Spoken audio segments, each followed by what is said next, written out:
सो hi everyone. आज जो हम लोग क्रिस्टल फील्ड को फिनिश करेंगे, तो अभी तक हम लोगों ने पढ़ा था जो डिफरेंट हम लोगों ने क्रिस्टल फील्ड कॉम्प्लेक्स के लिए पढ़ा था, उनका कैसे क्रिस्टल फील्ड स्प्लिटिंग होता है। तो यहाँ पे हम लोगों ने सम अप किया है। ये अगर ये मेरे पास क्या है, metal D orbitals tetrahedral field में कैसे स्प्लिट होते हैं। तो ऊपर हमारे T2 ऑर्बिटल्स आ जाते हैं जो ट्रिपल डिजेनरेट होते हैं, और नीचे हमारे आते हैं E ऑर्बिटल जो हमारा डबल डिजेनरेट होता है। तो अकॉर्डिंग उनका वैल्यू दिया जाता है कि नीचे जाने पे -0.6 और ऊपर जाने पे 0.4, ठीक है, डेल्टा टी। इसलिए हमारा ऑक्टाहेड्रल फील्ड में कैसे स्प्लिटिंग होता है, जो हमारा T2G हमारा नीचे चला जाता है, इसके उल्टा होता है। टेट्राहेड्रल का ऑक्टाहेड्रल में पूरा उल्टा रहता है यहाँ पे कि T2 सिंस यहाँ पे G हम लोग लिखते हैं और यहाँ पे हम लोग G क्या करते हैं, ओमिट करते हैं, बिकॉज इसमें ये वाला ज्योमेट्री हमारा जो टेट्राहेड्रल वो सिमेट्रिकल नहीं होता है, लेकिन हमारा ऑक्टाहेड्रल हमारा सिमेट्रिकल ज्योमेट्री होता है। तो इसलिए यहाँ पे T2G, यहाँ पे T2 है तो उसके अपोजिट में T2 जो हमारा नीचे आ जाएगा और EG हमारा ऊपर जाएगा, ठीक है। ये तो हो गया हमारा ऑक्टाहेड्रल फील्ड में कैसे हमारा स्प्लिटिंग हो जाएगा, ठीक है। उसके बाद हम लोगों ने फिर पढ़ा था स्क्वायर प्लेनर कॉम्प्लेक्सेस। तो स्क्वायर प्लेनर कॉम्प्लेक्स में मैंने कल जो डायग्राम बनाया था उसमें मैंने बोला था जो DZ स्क्वायर बहुत नीचे चला जाता है, क्योंकि एक बुक में ऐसे लिखा था। लेकिन उसके बाद फिर मैंने 2-4 बुक्स और कंसल्ट करने के बाद यहाँ कंफर्म हुआ गया कि जो हमारा नीचे रहता है DYZ और DXZ हमारा सबसे नीचे रहता है, उसके ऊपर हमारा DZ रहता है, DZ स्क्वायर, उसके ऊपर DXY, उसके बाद हमारा सबसे हाईएस्ट ऑर्बिटल कौन सा होता है, DX2Y2। तो इसका आप लोग, ये तो हमारा स्क्वायर प्लेनर कॉम्प्लेक्स हो गया, तो इसको आप लोग नोट करके रख लीजिए, बहुत इंपॉर्टेंट चार्ट है। तो हम लोगों को पता है हमारा क्या होता है, डेल्टा टी हमारा होता है -4/9 ऑफ डेल्टा नॉट, ठीक है। और हमारा डेल्टा SP स्क्वायर प्लेनर होता है हमारा 1.3 डेल्टा नॉट। इसका मतलब हो गया हमारा delta square planar is greater than delta octahedral is greater than delta tetrahedral, ठीक है। यहाँ तक क्लियर। तो आज हम लोग जो पढ़ेंगे, तो आज हम लोग क्या पढ़ेंगे, आज हम लोग पढ़ेंगे तो सबसे पहला जो इंपॉर्टेंट एप्लीकेशन था इसका वो था कलर ऑफ कोऑर्डिनेशन कंपाउंड्स।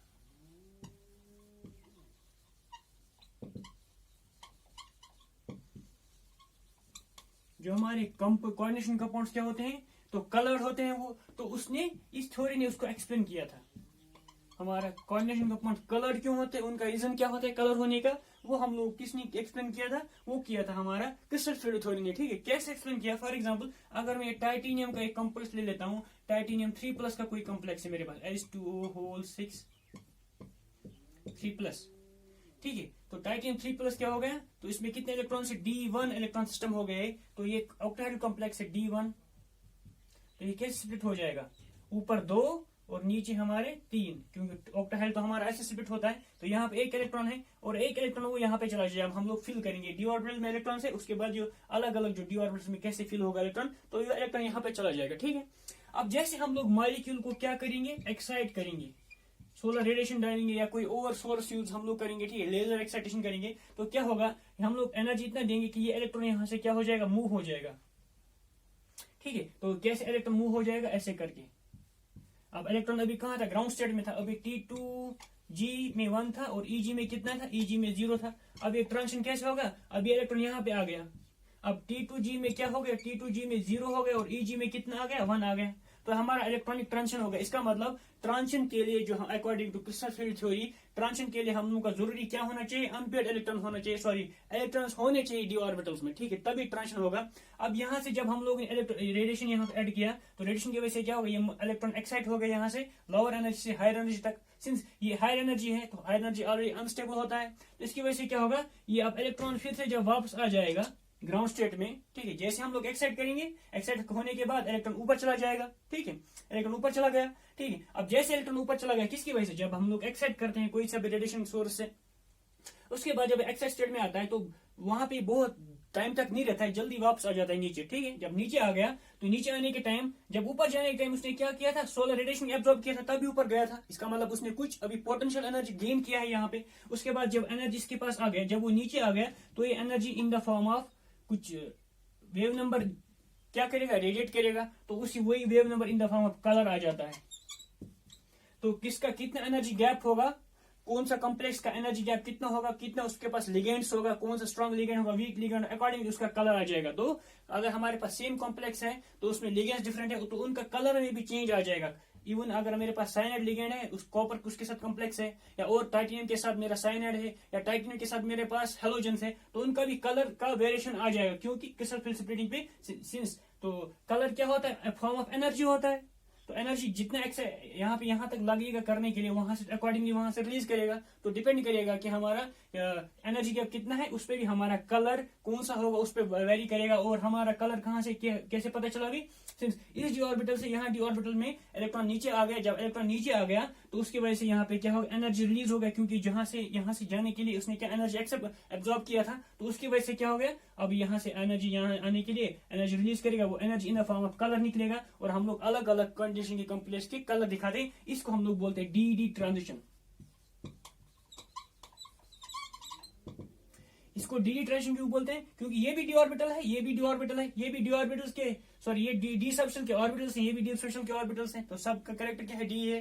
तो इसका मतलब क्या हुआ, डी में ट्रांजिशन हो रहा है, इसलिए हम लोग क्या बोलते हैं इसको डी ट्रांजिशन। ठीक है, तो सिंस आगे आप लोग पढ़ोगे कि डी ट्रांजिशन उतना फेवरेबल नहीं होता है हमारे, और सारे बाकी सब ट्रांजिशन होते हैं, मेटल टू लिगेंड ट्रांसफर या लिगेंड टू मेटल ट्रांसफर। तो क्रिस्टल फ्लूइड का सबसे मेन क्राइटेरिया क्या था कि सॉरी जो एडवांटेज था उसने एक्सप्लेन किया था कैसे हम लोग जो जब लिगेंड होगा तभी तो स्प्लिटिंग होगा। ये स्प्लिटिंग कैसे हो रहा है, जब हम लोगों ने स्प्लिटिंग दिखाया ऐसे करके, ये स्प्लिटिंग कब होगा, जब हमारा लिगेंड होगा। तो लिगेंड की वजह से स्प्लिटिंग होता है, वो किस थ्योरी नहीं बोला था, वो क्रिस्टल फील्ड थ्योरी नहीं बोला था। तभी हम लोग according to crystal field theory इसको एक्सप्लेन कर पाए, किसको, colour of the coordination compounds. ठीक है, ये एक हो गया इसका एडवांटेज। और दूसरा क्या था, ये मैग्नेटिक एग्जैक्टली इसने क्या बोला था,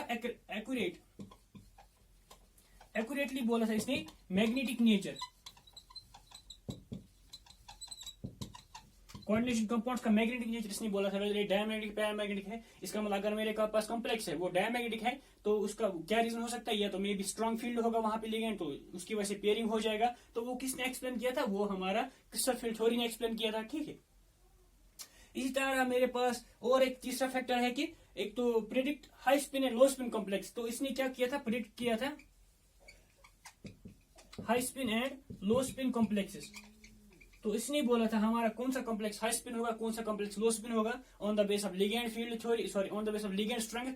अगर लिगेंड हमारा स्ट्रांग होगा तो वो हमारा लो स्पिन कॉम्प्लेक्स होगा, और अगर हमारा लिगेंड वीक होगा तो हमारा हाई स्पिन कॉम्प्लेक्स होगा। जैसे हम लोग ये बोलते हैं, जब हमारा delta not is very very less than pairing energy, तब हमारा क्या होगा, तब हमारा ये वाला होगा लो स्पिन कॉम्प्लेक्स हो जाएगा, सॉरी हाई स्पिन, हाँ तब हमारा हाई स्पिन कॉम्प्लेक्स हो जाएगा। ठीक है, ये किसने बोला था, ये तो क्रिस्टल फील्ड थ्योरी नहीं बोला था। इस तरह मेरे पास delta not is very greater than pairing energy, तब हमारा क्या होगा, लो स्पिन कॉम्प्लेक्स होगा। तो ये सब किसने बोला था, ये सब क्रिस्टल फील्ड थ्योरी नहीं बोला था। तो इसका एडवांटेज है ये, तो इसका एडवांटेज होगा। इसी तरह अब इसके लिमिटेशंस हैं, इसके लिमिटेशंस क्या क्या है। तो सबसे इसका मेन लिमिटेशन क्या है, इसने सिंपल कंसिडर किया था, क्या कंसिडर किया था, ओनली डी ऑर्बिटल्स को।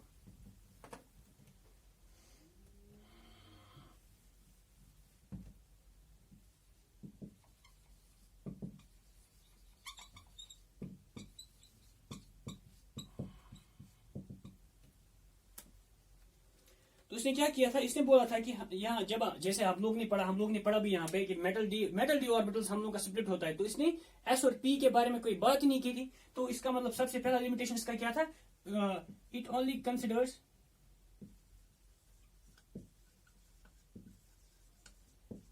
Metal D orbitals. तो उसने मेटल के जो डी ऑर्बिटल्स को ही कंसिडर किया था, उन्हीं में स्प्लिटिंग होता है, और किसी और एस एंड पी के बारे में कुछ नहीं बोला था। उनका क्या होगा, उनका बॉन्डिंग में इन्वॉल्व होंगे नहीं होंगे, उसके बारे में कुछ नहीं बोला था। तो ये इसका पहला लिमिटेशन है। अब दूसरा लिमिटेशन क्या था इसका, इसने बोला था जो मेटल और लिगेंड बॉन्ड क्या है, वो प्योरली आयनिक है। क्या है, प्योरली आयनिक है। इसने क्या बोला था, लिगेंड हमारा पॉइंट नेगेटिव चार्ज होता है और मेटल पॉइंट पॉजिटिव चार्ज होता है, तो उन्हें अट्रैक्शन होता है। अट्रैक्शन कौन सा होता है, आयनिक इंट्रैक्शन होता है। तो इसका मतलब, लेकिन ये ट्रू नहीं है, हमारा मेटल लिगेंड बॉन्ड प्योरली आयनिक नहीं होता है। ये किसने बोला है प्योर आयनिक है, प्योर आयनिक किसने बोला, क्रिस्टल फील्ड थ्योरी ने। तो लेकिन हमारा ये प्योरली आयनिक नहीं होता है। कौन सा, जब हम लोग ने बाद में देखा, जब लिगेंड बॉन्ड देखा, मेटल लिगेंड बॉन्ड, वो प्योरली आयनिक नहीं है, उसमें सब क्या, सम सॉर्ट ऑफ कोवेलेंसी होता है, इसमें सब कुछ कोवेलेंट कैरेक्टर होता है मेटल लिगेंड बॉन्ड में। ठीक है, तो इसका मतलब ये भी इसका लिमिटेशन था कि इसने बोला था मेटल लिगेंड बॉन्ड प्योरली आयनिक है। ठीक है, उसके बाद तीसरा इसके क्या लिमिटेशन थे, तो इसने क्या बोला था, इसने बोला था कि अगर मेरे पास, इसने क्या बोला था, मेटल हमारा पॉइंट पॉजिटिव चार्ज होता है और एंड लिगेंड क्या होता है, पॉइंट नेगेटिव चार्ज। इसका मतलब जो हम लोग स्पेक्ट्रोकेमिकल सीरीज लिखते हैं, इसका मतलब नेगेटिव वाले लिगेंड्स तो सबसे ज्यादा स्ट्रेंथ होना चाहिए, फ्लोरीन, क्लोरीन, ब्रोमीन, आयोडीन, क्योंकि अगर नेगेटिव चार्ज ज्यादा है तो इसका मतलब ज्यादा, तो इसका मतलब लिगेंड पॉइंट नेगेटिव चार्ज है, इसका मतलब इन पे ज्यादा नेगेटिव चार्ज, तो वहां पे ज्यादा क्या होना चाहिए, स्प्लिटिंग ज्यादा होना चाहिए, कौन में, नेगेटिव लिगेंड्स में होना चाहिए कि नहीं। तो एज कम्पेयर हमारा सीओ हमारा क्या है, न्यूट्रल है, तो न्यूट्रल में तो नेगेटिव चार्ज है नहीं उतना, तो उसमें उतना नेगेटिव चार्ज नहीं है, जब इलेक्ट्रॉन नहीं है ज्यादा, तो इसका मतलब क्या होना चाहिए, वहां पे स्प्लिटिंग कम होना चाहिए, यहाँ स्प्लिटिंग ज्यादा होना चाहिए, इसका मतलब अकॉर्डिंग टू दिस थ्योरी। तो मतलब जो, लेकिन हम लोग एक्चुअली क्या है, एक्चुअली हमारा क्या होता है, कार्बन मोनोऑक्साइड का है, तो ये इसको एक्सप्लेन नहीं कर पाया एग्जैक्टली कि हमारा कार्बन मोनोऑक्साइड में सबसे ज्यादा क्रिस्टल स्प्लिटिंग क्यों होना चाहिए, ठीक है। क्योंकि इसने कंसिडर किया था कि मेटल लिगेंड बॉन्ड अगर पॉइंट पॉजिटिव और पॉइंट नेगेटिव चार्ज है, तो नेगेटिव चार्ज होने से क्या होना चाहिए, वहां तो इंटरेक्शन ज्यादा होना चाहिए, वहां ज्यादा रिपल्शन होना चाहिए, तो एनर्जी ज्यादा होना चाहिए, लेकिन उसका उल्टा हो रहा था यहाँ पे। इसका मतलब ये इसका लिमिटेशन है कि इसने कंसिडर किया था मेटल को पॉइंट पॉजिटिव चार्ज, लिगेंड को पॉइंट नेगेटिव चार्ज, उसके बाद लिगेंड फील्ड को एक्सप्लेन नहीं कर पाया कि अगर मेरे पास फॉर एग्जाम्पल OH माइनस है, इसमें नेगेटिव चार्ज ज्यादा है, इसका मतलब ये स्ट्रॉन्ग फील्ड लिगेंड होना चाहिए एज कम्पेयर टू वाटर हमारा है, वाटर तो वीक फील्ड होना चाहिए, लेकिन यहाँ पे उल्टा है, वाटर हमारा स्ट्रॉन्ग फील्ड है और OH हमारा वीक फील्ड है, तो इस नेगेटिव चार्ज की वजह से यहाँ पे इतना स्ट्रेंथ, क्रिस्टल फैसिलिटी ज्यादा नहीं होता है, तो इसको एक्सप्लेन नहीं कर पाया अकॉर्डिंग टू दिस कंसेप्ट कि मेटल का पॉजिटिव चार्ज होता है, इसका नेगेटिव चार्ज होता है। इसी तरह ये फिर और एक क्या था कि ये कलर को क्या किया था, इसने ये नहीं बोला था कि फॉर्मेशन ऑफ पाई कॉम्प्लेक्स, तो पाई बॉन्ड्स किसमें, पाई बॉन्ड फॉर्मेशन, जो मेटल और लिगेंड के बीच में पाई बॉन्ड भी हो सकता है, तो इसने कोई इंफॉर्मेशन नहीं दिया था कि मेटल और लिगेंड के बीच में कोई पाई बॉन्ड हो सकता है, इसने बोला था सिंपली वहां पे आयनिक बॉन्ड है, ठीक है। ये तो हो गया हमारा क्या, जो डिफरेंट इसमें क्या दिया था, जो हमारा डिफरेंट लिमिटेशन है इसका, किसका, क्रिस्टल फील्ड थ्योरी का। यहां तक क्लियर, बहुत इजी है। अगर आप कंपेयर बोला जाएगा कंपेयर करने के लिए कि आप लोग कैसे क्रिस्टल फील्ड थ्योरी को और वैलेंस बॉन्ड थ्योरी को कंपेयर करोगे, ठीक है।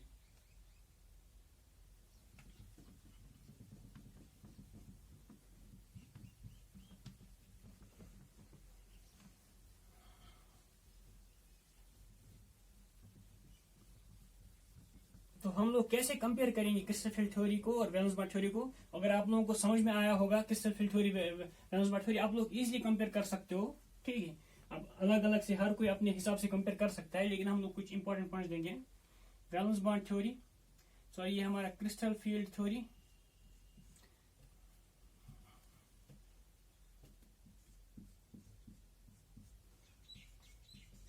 VBT crystal field theory.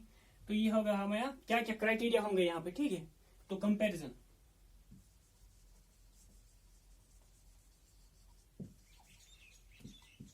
Crystal field theory और वैलेंस बॉन्ड थ्योरी में हम लोग कैसे कंपेयर कर सकते हैं। तो सबसे पहले क्या था, टाइप ऑफ बॉन्ड, सबसे पहले क्या है, type of bond.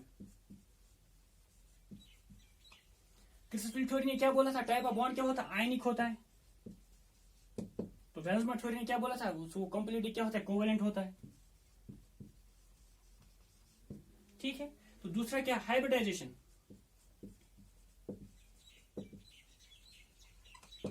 Crystal field theory ने बोला था कि क्रिस्टल फील्ड थ्योरी में कोई कंसेप्ट नहीं आता हाइब्रिडाइजेशन का, नो कंसेप्ट ऑफ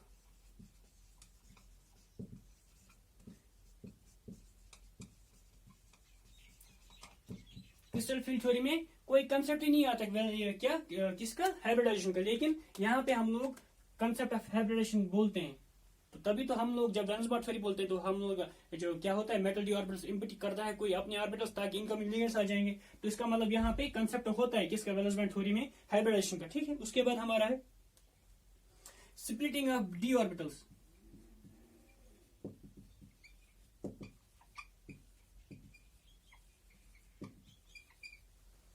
तो क्रिस्टल फील्ड थ्योरी में स्प्लिटिंग होता है मेटल डी ऑर्बिटल्स का, जैसे हम लोग ने बोला था डिफरेंट सेट में हो जाते हैं, वो डिपेंड करेगा हमारा कौन सा लिगेंड फील्ड है, टेट्राहेड्रल है, स्केर्पुलर है और ऑक्टाहेड्रल है, ठीक है। लेकिन यहाँ पे कोई सा भी कंसेप्ट नहीं है वैलेंस बॉन्ड थ्योरी में कि मेटल डी ऑर्बिटल्स वहां पे स्प्लिट हो जाते हैं, ठीक है। इस तरह आप लोग बोथ भी यहाँ पे, जैसे इसमें वैलेंस बॉन्ड थ्योरी में इसने सिंपल डी ऑर्बिटल को कंसिडर किया था, लेकिन valence bond crystal field theory में और वैलेंस बॉन्ड थ्योरी में उसने क्या बोला था, इसमें बहुत दोनों S और P और D ऑर्बिटल इन्वॉल्व होते हैं, लेकिन यहाँ पे क्या only metal D orbital involve हो रहे थे, ठीक है। उसके बाद हमारा कलर, तो इसने एक्सप्लेनेशन दिया था क्रिस्टल फील्ड थ्योरी, अभी हम लोगों ने जो पढ़ा कलर कैसे आता है मॉलिक्यूल्स में, तो इसने एक्सप्लेन किया था कलर ऑफ मॉलिक्यूल्स। हाँ, एक्सप्लेनेशन दिया था किसने? क्रिस्टल फील्ड थ्योरी ने। Explanation for origin of colour. तो कैसे ऑरिजिन कलर होता है मेटल कॉम्प्लेक्स में, वो किसने दिया था? क्रिस्टल थ्योरी ने। लेकिन इसने कोई कंसेप्ट नहीं बोला था कि वेल्सबर्ग थ्योरी में हम लोग कैसे कलर को एक्सप्लेन करेंगे। ठीक है, उसी तरह मैग्नेटिक प्रॉपर्टीज,